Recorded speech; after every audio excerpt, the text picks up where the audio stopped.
Hey, sweetheart. I'm here at my mom's place, and things are not looking good. The house is a mess, and she's been struggling for the past few days. She's hardly talking, and I can sense that my father's passing has hit her hard. It's tough to see her like this. I suggested going out and doing something, but she wouldn't even budge from bed. It's been a few weeks since we lost Dad, and I hoped she'd at least start to feel a bit better. Oh no! I'm so sorry to hear that. It must be incredibly challenging for her. Maybe I can whip up something hearty and bring it over? We can all share a meal together. I'm sure it'll help alleviate some of her loneliness. Yeah, I appreciate you suggesting that. The idea of reducing her loneliness has been on my mind. I've actually been contemplating asking Mom to stay with us for a little while, just until she starts feeling better. Besides, having her around might help with keeping her mind off things. The house is full of memories of Dad, and I think it's best to give her a change of scenery for a while. Oh, absolutely. If you think it's what's best for her, then we should definitely have her stay with us for a while. Being close to you will undoubtedly lift her spirits too. Thanks, honey. I'm really grateful for your understanding. No worries at all. I'll whip up some comforting dishes, and when you guys get here, we can all sit down for a heartwarming dinner. I'll also get a room ready for her. Thank you. You're amazing. I'll be there soon. Oh, you're such a caring son, honey.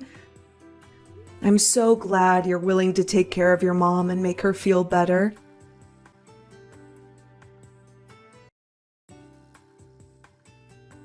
Hey Lillian, I need you to help me buy something. Hi, Sandra. Yeah, sure. Do you need anything from the grocery store? I'll get it for you when I pass by the store soon. Yes, Lillian. I need you to buy me caviar from the store at Greenwood Street, one my husband used to go to.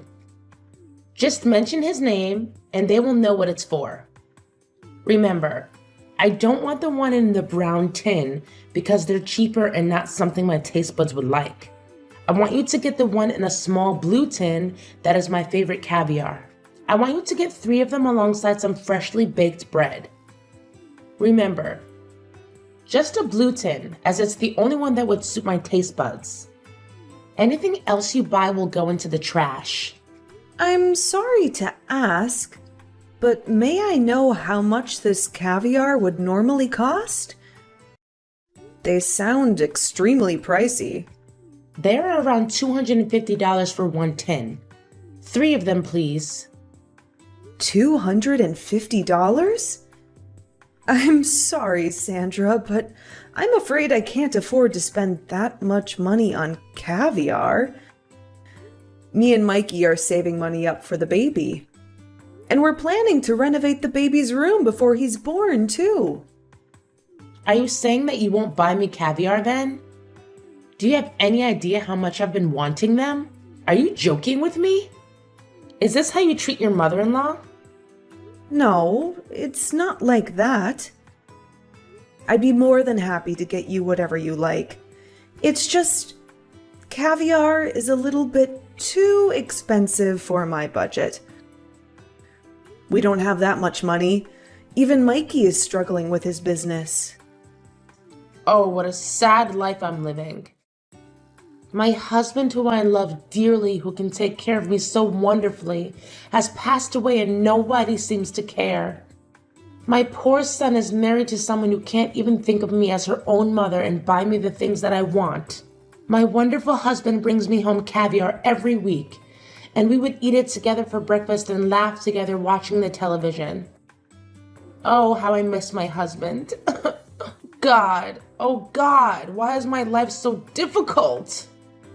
I can't even get anything to remind me of my husband anymore because my daughter-in-law can't even afford it.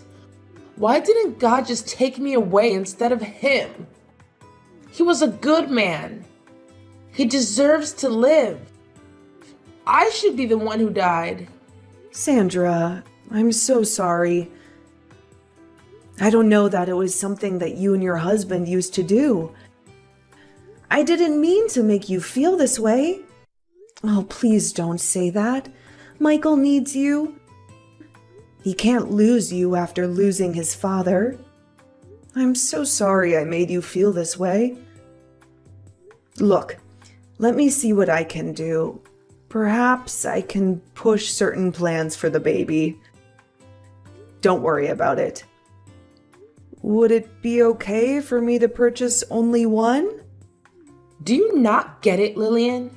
3 is the right number. My husband would bring 3 packs per week for us to eat. Why are you trying to ruin a tradition? Just because he's dead doesn't mean I should forget about it. No, that's really not what I meant, Sandra. Don't worry. I'll try to see what I can do and get you the caviar. I'll see you at home. You better come back with those. Or else, what is the point of me living in this house if it only brings me nothing but misery?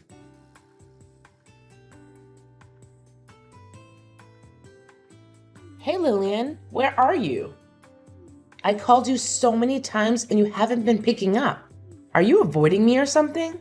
Hey, Sandra, I'm so sorry. I left my phone in my car when I went in the store. I really wasn't ignoring you. Is everything okay at home? Is there anything that you want me to bring home? I can bring home some lunch and we can eat together, if you haven't had anything yet for lunch. Yes, lunch would be great. I need you to buy me the pastrami sandwich from Big Mike's Diner. I want one without any extra sauce. For the cheese, I would only want Swiss cheese and provolone. I like only 2 slices of tomatoes, no less or more, as that's how my husband used to do it. Big Mike's Diner?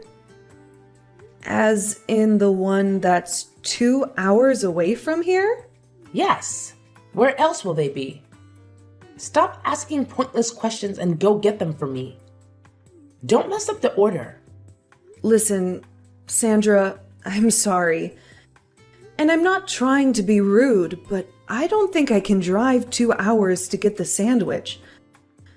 Maybe we can ask Michael to get it in a time when he has free time. I have a doctor's appointment in an hour. If I get the sandwich, I won't make it to my appointment. I don't care about your doctor's appointment. You can do that anytime. Can't you reschedule? I really want this sandwich and I don't want to wait for another day just to eat them. I'm sorry, but I really can't. I can't just simply cancel my doctor's appointment. I need to check on the health of the baby, your grandson. Plus, I don't think it would be healthy for me to be driving that long when I'm 7 months pregnant. Excuses after excuses. Don't be such a baby. When I was pregnant with Michael, I did all sorts of things and I am doing fine, and so is he. I know this is just one of those excuses you make so that you can make me more miserable than I already am. Why is it so hard for me to get the sandwich that my husband used to get for me? It's one of the memories left of him that can help me go through the day when things get hard. My husband would never make excuses like you. My poor son, Michael. I wonder how he survives living with you all these years. God, why won't he just take me away? I want to be dead with my husband. I don't want to live here with this horrible woman.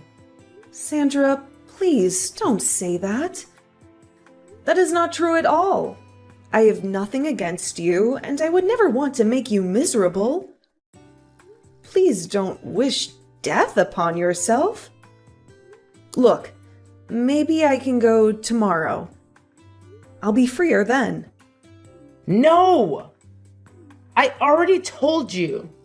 I want it today. I've been thinking about it non-stop today. Are you trying to torture me by making me wait another day?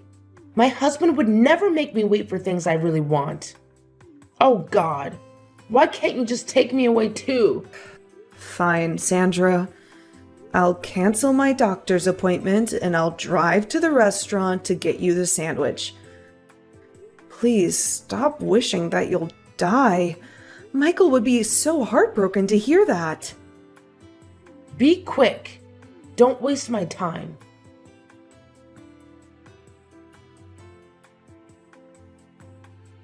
Hey, Sandra? Were you at home all day yesterday? Yes? What is it now?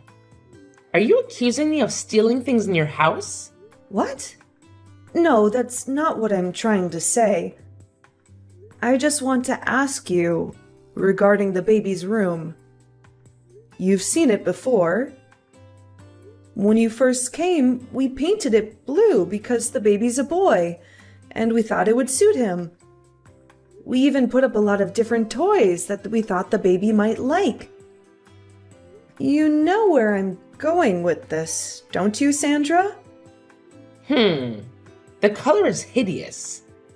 I don't feel good looking at it. And I believe the baby would feel the same way as me. What do you mean? The blue color of the room that you painted? It's hideous. It really doesn't suit the baby. It's better off with the current color. I love it more this time. So it was you who changed the color of the room without our permission.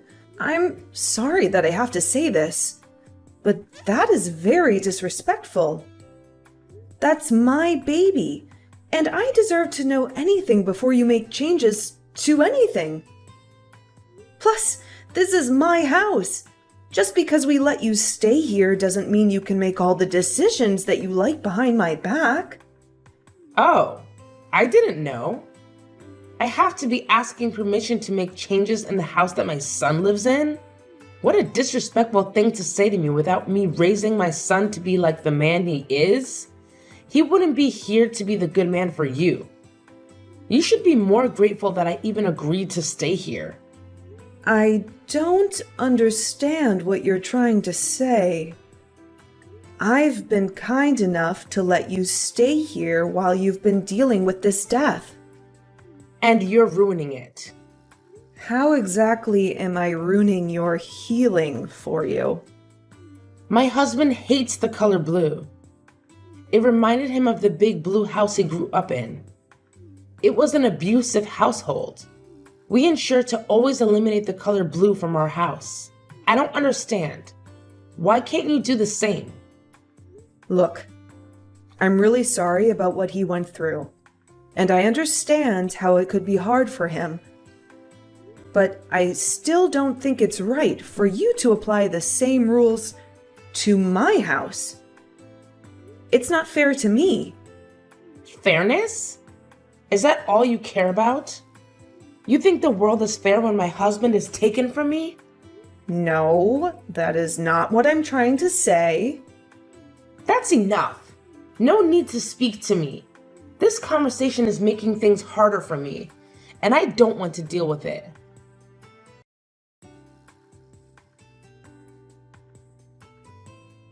Michael, we really need to have a serious conversation about your mom.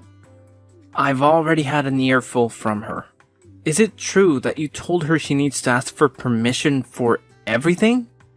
That seems pretty harsh, especially given what she's going through right now. Look, I completely empathize with what she's dealing with, but it's disheartening that I'm ending up as collateral damage in the process. Have you had a chance to hear my side of the story? She's been trying to take control of everything that I'm doing. You're making this much more complicated than it has to be. She's my mom, and I really need you to refrain from speaking about her like that. I'm just asking for a bit more understanding of her situation. She's navigating through a lot, and I'm hoping you can cut her some slack for a few more weeks until she gets back on her feet.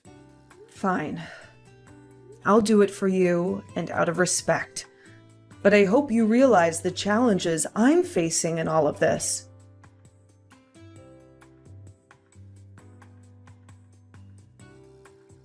It's going to be Benedict Arnold Jr.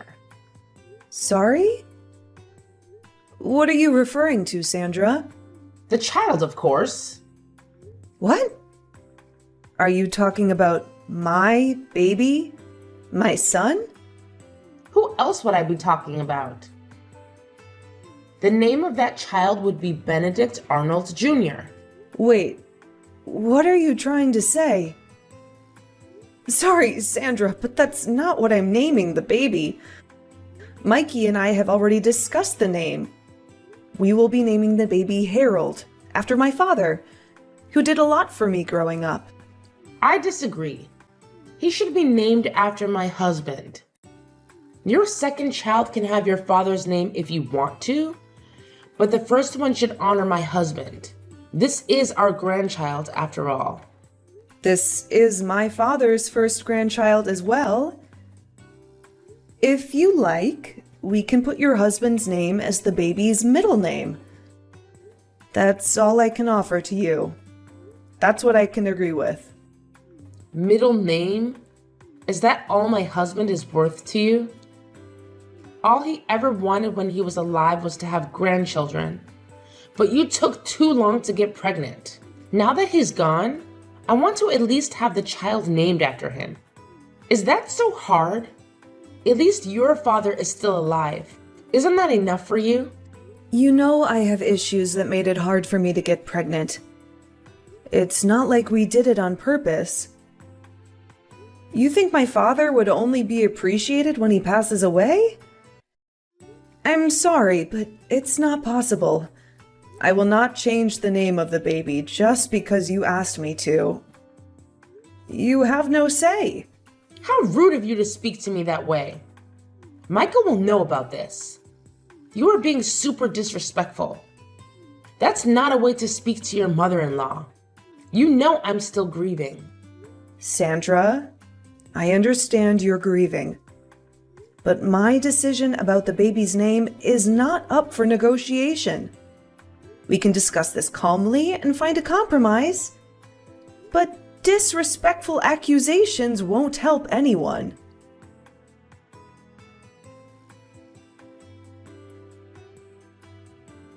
What did you do now, Lillian?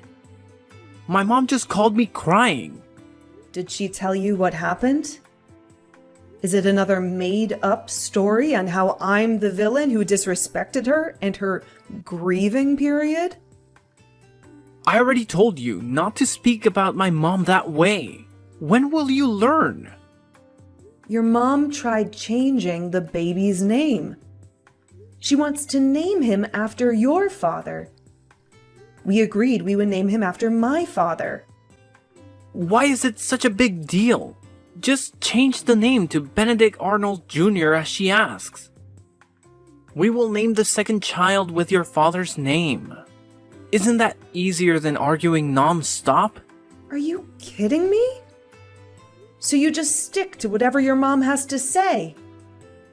I told you, she's going through a hard time. She's trying to hold on to as many pieces of memories as she can of my father as much as possible. You won't understand. Why? Because my father is still alive, and therefore I should never appreciate him, and I should only care for yours because he's already passed? Let's be real. You never really cared about your father anyway when he was alive. Are you expecting me to do the same? How dare you say that to me? You're being overdramatic. How could you disrespect your mother-in-law just because you want things to go your way? Of course I want things to go my way. This is my child. I'm done talking to you. Unless you calm down and come to your senses, then don't speak to me. Gladly.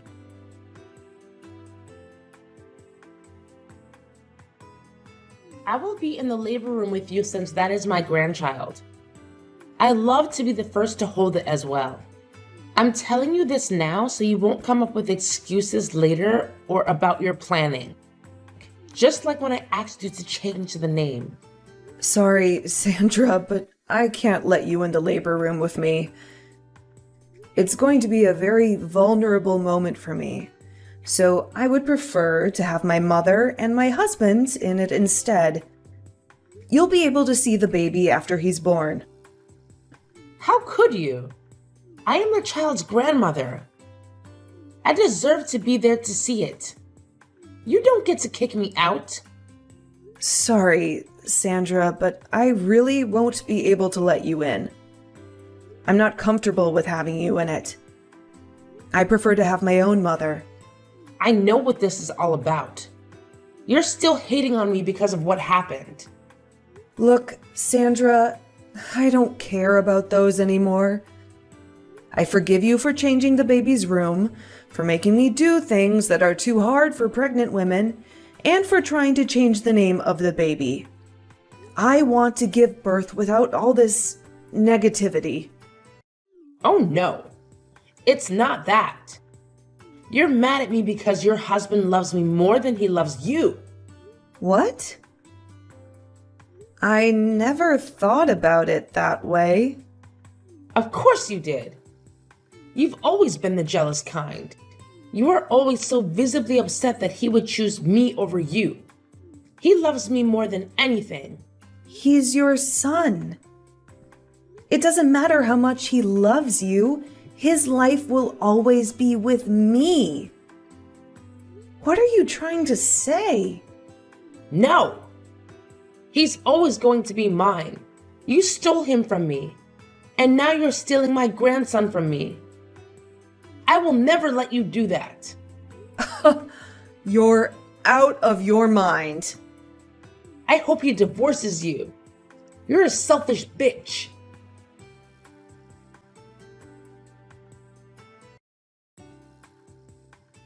What the heck is wrong with you? You made my mom cry again. What did I even do wrong? Your mother is obsessed with you and our baby. What the heck does that even mean? You're losing your mind, Lillian. I'm carrying our child, and I've been so stressed since your mom came to live with us, and the hell that she put me through. You never cared. You always sided with her, even though it's obvious that she was wrong. How dare you? She's going through a lot. Enough with that bullshit. None of you guys cared that much about your father when he was alive. I was the only one who visited him. Your mother hated him. Why are you pretending like you don't know that? Don't you dare speak about my parents that way. They were in love. They were perfect together. You are out of your mind. How dare you? You don't belong in this house. No one should disrespect my parents that way. That's it. I'm done with you. We're getting a divorce. I will gladly leave this house if it means I don't have to deal with you or your mom anymore.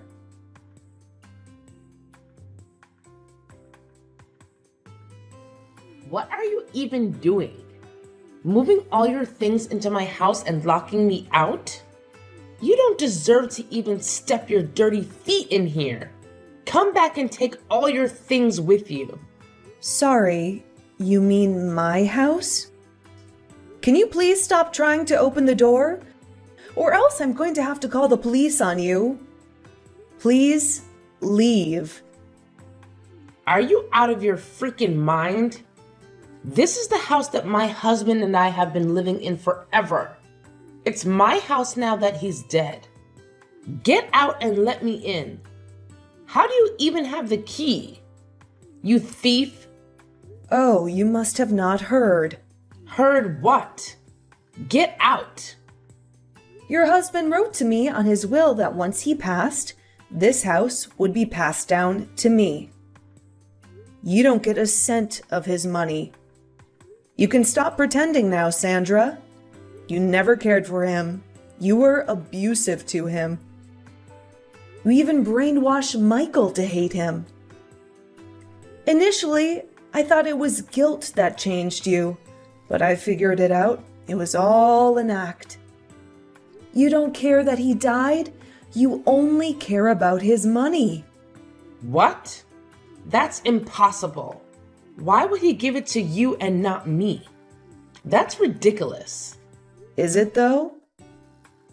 I took care of him like he was my own father. I cared for him more than you and Michael did. Oh, that poor guy. He died knowing that you are all going to be chasing his money. If you have any issues with the will, please contact his lawyer. They will explain everything to you. But for now, please leave me alone and leave my property. Or else I'll call the police on you. Wait! No. Lillian, listen. It wasn't an act. I do care for him. I care for you too. You're the best daughter-in-law. I'm sorry for everything. I knew you would say this. Enough. And leave my property. The police are on their way.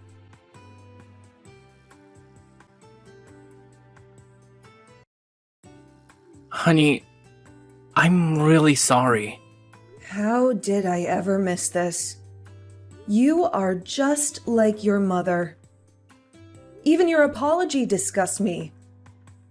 It's all about money, isn't it? No, you know how much I love you. My mother, she got into me. But I know better now. I know better now too. I know not to trust someone like you and your mother. Leave.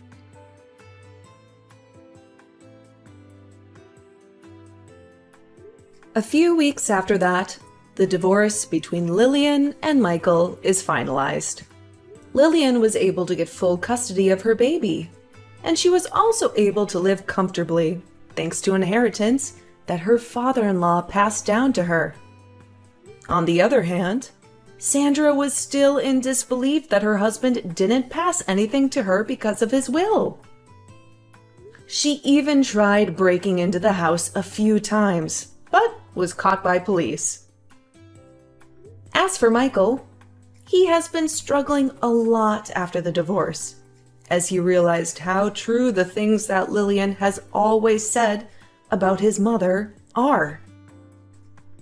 But yet, he is still stuck with her, as she has nowhere to live.